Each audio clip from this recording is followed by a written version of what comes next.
Hi viewers, welcome to our channel. ప్రస్తుతం మనతో పాటు దాము బాలాజీ గారు సీనియర్ జర్నలిస్ట్ ఉన్నారు. వారితో ఒకసారి మాట్లాడదాం. సార్ నమస్కారం. నమస్తే. సార్ అల్లు అర్జున్ గారికి పోలీసులు షాక్ ఇచ్చినట్టుగా తెలుస్తుంది సార్. రేవతి భర్త భాస్కర్ ఎవరైతే ఉన్నారో కేసును విత్డ్రా చేసుకుంటా అన్నా కూడా పోలీసులు చేయనివ్వట్లేదు అని వార్తలు అయితే వినిపిస్తూ ఉన్నాయి సార్. మరి నిజంగా అంటే విత్డ్రా చేసుకుంటా అన్నప్పుడు పోలీసులకు ఆపే రైట్ ఉంటుందా? చట్టం ఏం చెప్తుంది? మరి ఈ ఇష్యూని మీరు ఏ విధంగా చూస్తారు సార్? మామూలుగా ఇంతకుముందు క్రిమినల్ ప్రొసీజర్ కోడ్ ప్రకారం ఒక క్రిమినల్ కంప్లైంట్ని వాపస్ తీసుకునే హక్కు విక్టిమ్కి ఉంటుంది. ఎవరైతే విక్టిమో వాళ్ళు, ఇప్పుడు నేను విక్టిమ్, నేను నీ మీద ఒక క్రిమినల్ కంప్లైంట్ ఇచ్చాను, దాని మీద ఎంక్వైరీ జరిగింది, అరెస్టులు జరిగాయి. అది ఆ ప్రాసెస్లో నేను ఎప్పుడైనా కూడా విత్డ్రాయల్ పిటిషన్ కోర్టులో వేయచ్చు. మేజిస్ట్రేట్ కోర్టులో విత్డ్రాయల్ పిటిషన్ వేస్తే ఆ విత్డ్రాయల్ పిటిషన్ గ్రౌండ్స్ చూపించాలి, ఎందుకు విత్డ్రా చేసుకుంటున్నాను అనేది గ్రౌండ్స్ చూపిస్తే మేజిస్ట్రేట్ ఒప్పుకుంటే ఆ కేసు విత్డ్రా చేసుకోవచ్చు మామూలుగా. ఇప్పుడు BNSS అనే చట్టం వచ్చింది, భారతీయ నాగరిక సురక్షా సంహిత, అంటే CRPC, క్రిమినల్ ప్రొసీజర్ కోడ్ స్థానంలో BNSS అనే ఒక చట్టం వచ్చింది. ఈ చట్టం ప్రకారం సెక్షన్ 321 ప్రకారం ప్రాసిక్యూషన్కి విత్డ్రా చేసుకునే హక్కు ఉంటుంది. అంటే పబ్లిక్ ప్రాసిక్యూటర్ అంటే పోలీసులకి, ప్రాసిక్యూషన్ అంటే అర్థం పోలీసులకి, ఇన్వెస్టిగేటివ్ ఏజెన్సీ. పోలీసులు అంటే ఎనీ ఇన్వెస్టిగేటివ్ ఏజెన్సీ క్రిమినల్ కేసుని ఈ సెక్షన్ 321 కింద విత్డ్రా చేసుకోవచ్చు. వాళ్ళు కూడా పిటిషన్ వేయాలి. అయితే ఆ పిటిషన్ని స్వీకరించక ముందే కోర్టు ఏం చేస్తుందంటే విక్టిమ్ని అడుగుతుంది.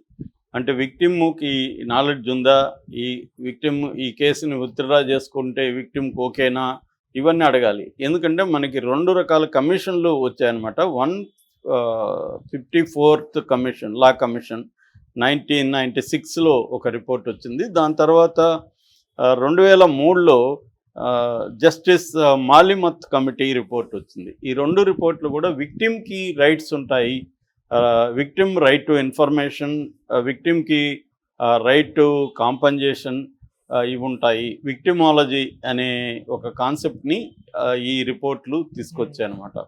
సో అందువల్ల విక్టిమ్కి వెరీ ఇంపార్టెన్స్ ఇటువంటి కేసుల్లో ఉంటుంది. ఇప్పుడు భాస్కర్ తన భార్య చనిపోయింది, బాబు సీరియస్గా హాస్పిటల్లో ఉన్నాడు. ఈ కండిషన్లో తను కంప్లైంట్ ఇచ్చాడు. తను కంప్లైంట్ బేస్ చేసుకొని చిక్కడపల్లి పోలీసులు అల్లు అర్జున్ మీద 105, 118, రెడ్ విత్ 3.5 ఈ సెక్షన్ల కింద కేసులు పెట్టారు. సో ఆయన రిపోర్ట్ నేను చదివాను, భాస్కర్ ఇచ్చిన రిపోర్టు. భాస్కర్ క్లియర్గా ఏంటంటే ఇలా జరిగింది, అల్లు అర్జున్ రావడం వల్లే నా భార్య చనిపోయింది, నా బాబు ఇట్లా ఉన్నాడు అని ఆయన థియేటర్ యాజమాన్యం తప్పు, అల్లు అర్జున్ది తప్పు అన్నట్టుగానే రాస్తున్నాడు డీటెయిల్గా. అయితే మామూలుగా అలాంటి వాళ్ళు ఆ సంఘటన జరిగినప్పుడు ఎవరో సలహాలు ఇవ్వడం, లేకపోతే పోలీసులే ఇలా చెప్పడం అలాగా రాసి ఉంటాడు తప్ప, ఆయనకి తర్వాత కాలంలో ఆయన అరెస్ట్ అయినప్పుడు కూడా షాక్ అయ్యాను నేను. నాకు తెలియదు అల్లు అర్జున్ అరెస్ట్ చేస్తారని కూడా. నేను కంప్లైంట్ వెనక్కి తీసుకుంటున్నాను అప్పుడు కూడా అనౌన్స్ చేశాడు. దాని తర్వాత మొన్న కూడా ఆయన మీడియాతో మాట్లాడుతూ అల్లు అర్జున్ని పోలీసులు విచారించిన తర్వాత కూడా నేను విత్డ్రా చేసుకున్నాను. కానీ ఇప్పటివరకు ఆయన విత్డ్రాయల్ పిటిషన్ అయితే కోర్టులో వేయలేదు. మామూలుగా అయితే ఈ BNS చట్టం ప్రకారం ఈయన 360 కింద స్టేట్మెంట్ ఇవ్వచ్చు, అట్లాగే విత్డ్రాయల్ పిటిషన్ కూడా కోర్టులో వేయచ్చు.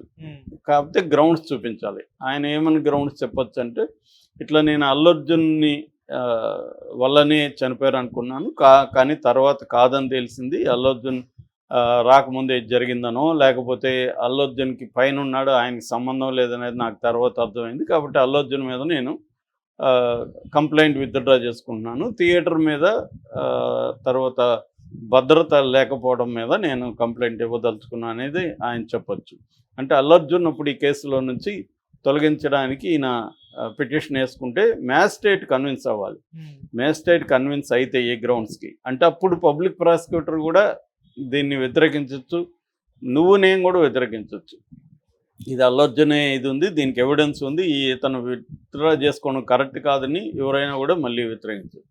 ఇవన్నీ ఈ కౌంటర్లు ఇవన్నీ అయినాక మ్యాజిస్ట్రేట్ కన్విన్స్ అయ్యి కేసు విత్డ్రా చేసుకుంటానంటే చేసుకోవచ్చు.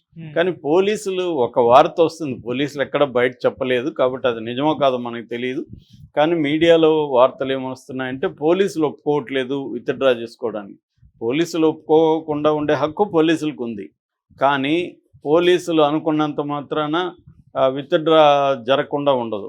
అంటే అది మేజిస్ట్రేట్ చేతిలో ఉంటుంది. పోలీసులు ఏం చేస్తారు, ఒకవేళ ఆయన్నేమన్నా బెదిరిస్తారా అన్న డౌట్ జనాలకు ఉంది భాస్కర్ని.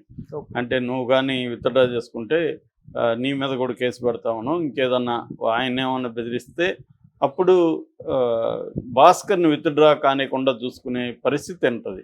ఎందుకంటే భాస్కర్ కూడా భయం ఉంటుంది, మనం ఎందుకు పోలీసులతో పెట్టుకోవాలి అనేది ఉండొచ్చు. కాబట్టి భాస్కర్ విత్డ్రా కానికుండా చూసుకోవచ్చు. కానీ లీగల్గా అయితే పోలీసులకి భాస్కర్ని ఆపే రైట్ లేదు. వాళ్ళు ఏమన్నా ఉంటే కోర్టులో వేయాలి. ఇది ఎందుకంటే ఇదని ఇది చాలా సీరియస్ మ్యాటరు, ఇలా విత్డ్రా చేసుకోవడానికి లేదని కోర్టులో ఆర్గ్యూ చేయొచ్చు. మేజిస్ట్రేట్ అనుకొని విత్డ్రా అవుతుంది, లేదంటే విత్డ్రా అవ్వదు. ఒకటి. రెండవ ఆస్పెక్ట్ ఏంటంటే వీళ్ళే సుమోటోగా కూడా కేసు పెట్టచ్చు అల్లు అర్జున్ మీద. భాస్కర్ ఇవ్వాల్సిన అవసరం లేదు. అంటే ఒక వ్యక్తి మేము వద్దంటే కూడా వచ్చాడు కాబట్టి అతని వల్లనే జరిగిందని చెప్పి వీళ్ళు ఒక కేసు పెట్టచ్చు. ఆ రకంగా మూవ్ అవ్వచ్చు. ఆల్రెడీ కొంతమంది అడ్వకేట్లు కూడా అల్లు అర్జున్ మీద కంప్లైంట్ ఇచ్చున్నారు. సో ఆ కంప్లైంట్ మూవ్ చేయొచ్చు కావాలనుకుంటే. లేదు వీళ్ళు వీళ్ళే కేసు కూడా పెట్టచ్చు. అలాగే పోలీసులు గట్టిగా అనుకుంటే అల్లు అర్జున్ని ఇబ్బంది పెట్టడం అనేది పెద్ద విషయం కాదు. కాకపోతే ఇక్కడ చర్చ అంతా ఏంటంటే నిజంగా పోలీసులు సీరియస్గా ఉన్నారా? ఇటువంటి ఈ స్థాయి సెలబ్రిటీల విషయంలో పోలీసులు స్వయం నిర్ణయాధికారం వాళ్ళకు ఉంటుందని నాకున్న అనుభవాన్ని బట్టి నేను నమ్మట్లేదు. ఎందుకంటే పెద్ద స్థాయి విషయాల్లో పొలిటికల్గా మోటివేటెడ్ ఇది. హోంశాఖ ఇప్పటికీ రేవంత్ రెడ్డి చేతిలో ఉంది. హోంశాఖ ఎవరి చేతిలో ఉన్న ముఖ్యమంత్రి అనుకుంటే అవుతుంది. ఓవరాల్ ఇష్యూ చూస్తే ముఖ్యమంత్రి సీరియస్గా తీసుకున్నాడు రేవంత్ రెడ్డి కేసు అనేది చిన్నపిల్లోడిని అడిగినా ఇవాళ చెప్తారు. ఎందుకంటే అసెంబ్లీలో ఆయన మాట్లాడడం, బయట మాట్లాడడం, ఆయన అల్లు అర్జున్ మీద రకరకాల పోలీసులు కాంగ్రెస్ నాయకులు వచ్చి ప్రెస్ మీట్లు పెట్టి మాట్లాడడం వ్యతిరేకంగా అల్లు అర్జున్ ఒక దోషిలాగా నిరూపించడానికి ట్రై చేయడం, ఇటు మీడియా కానీ ఇటు పబ్లిక్ కానీ తర్వాత రాజకీయ నాయకులు కానీ పోలీస్ వ్యవస్థ కానీ అందరూ కూడా అల్లు అర్జున్ని ఒక దోషిలాగా వాళ్ళకి కుదరలేదు కానీ శిక్ష కూడా వేసేసేవాళ్ళు. అంటే లీగల్ సిస్టాన్ని పక్కన పెట్టేసి వీళ్ళ చేతిలోకి లా తీసుకోవడం అనేది అల్లు అర్జున్ విషయంలో కనబడుతుంది. అల్లు అర్జున్ విషయాన్ని అక్కడికి పరిమితం చేయకుండా అది సినిమా ఇండస్ట్రీకి యాంటీగా కూడా, ముఖ్యంగా ఆంధ్రప్రదేశ్కి సంబంధించిన సినిమా యాక్టర్లకి సినిమా ప్రొడ్యూసర్లకి యాంటీగా కూడా మార్చేశారు వెర్షన్ని. సో ఈ స్థాయిలో వెళ్ళినప్పుడు ఇది పొలిటికలీ మోటివేటెడ్ అరెస్ట్ తప్ప పోలీసుల స్థాయిలో జరిగింది కాదనేది అందరికీ అర్థమవుతుంది. సో ఇప్పుడు అందుకనే దిల్ రాజు కూడా వీళ్ళందరినీ ఎందుకు తీసుకెళ్లాల్సిన అవసరం లేదు కదా. మామూలుగా లీగల్ కేసు అయితే ఆల్రెడీ అల్లు అర్జున్ డిక్లేర్ చేశాడు కదా, నేను లా అబైడింగ్ సిటిజన్ని, నేను చట్టానికి కట్టుబడి ఉంటాను, కోర్టులోనే తేల్చుకుంటానని అల్లు అర్జున్ చెప్పినప్పుడు యువతలు వీళ్ళెందుకు గమ్మున ఉండలేదు? వీళ్ళు కూడా కోర్టులోనే తేల్చుకోవాలి కదా. ఇవన్నీ ఎందుకు చేశారు? అసెంబ్లీలో ఎందుకు మాట్లాడారు? సినిమా ఇండస్ట్రీకి ఎందుకు వ్యతిరేకంగా మాట్లాడారు? ఇవన్నీ ఏంటంటే సినిమా ఇండస్ట్రీ మీద ఆయనకున్న కోపం కావచ్చు, అసంతృప్తి కావచ్చు, దీన్ని ప్రదర్శించడానికి ఇది ఒక వేదికగా తీసుకున్నారు. దాంతో సినిమా ఇండస్ట్రీకి కూడా అది అర్థమైంది. దిల్ రాజు ఎంటర్ అయిన తర్వాత వీళ్ళు ఒక 40-45 మంది వెళ్ళి చేతులు కట్టుకొని నిలబడి ఆయనకి శాలువాలు కప్పి ఆయన ఇగోని సాటిస్ఫై చేశారు. అదే ఈరోజు ఆంధ్రజ్యోతిలో కూడా ఇదే రాశాడు. రేవంత్ రెడ్డి కోపం వచ్చిందనే రాశాడు. కోపం తెప్పించడం వీళ్ళు తప్పని కూడా ఆయన రాశాడు. అది నేను సపరేట్గా ఆ టాపిక్ మాట్లాడతాను. సో క్లియర్గా ఏంటంటే పోలీసుల రోల్ అనేది ఇక్కడ మైనర్ రోలే, ఇక్కడ రాజకీయ రోలే ఇంపార్టెంట్. కాబట్టి రేవంత్ రెడ్డి అనుకుంటే పోలీసులు ఈ కేసులో సైలెంట్గా అయిపోతారు, విత్డ్రాయల్ కూడా అయిపోయే అవకాశం ఉంది. ఎందుకంటే ఆల్రెడీ భాస్కర్కి 2 కోట్లు అందినాయి సినిమా ఇండస్ట్రీ నుంచి. కాబట్టి భాస్కర్ కూడా భాస్కర్కి కూడా అల్లు అర్జున్ని హింసించాలి లేకపోతే అల్లు అర్జున్ పనిష్ చేయాలని అతనికి లేదు. సో అతను కూడా ఇది ఒక యాక్సిడెంటు, అల్లు అర్జున్ రావడం వల్ల చనిపోయి ఉండొచ్చు కానీ ఇది ఒక యాక్సిడెంట్ అని భాస్కర్ కూడా మాట్లాడుతున్నాడు. కాబట్టి విత్డ్రా చేసుకోకపోవడం అనేది ప్రభుత్వం మీదనే ఆధారపడి ఉంటుంది.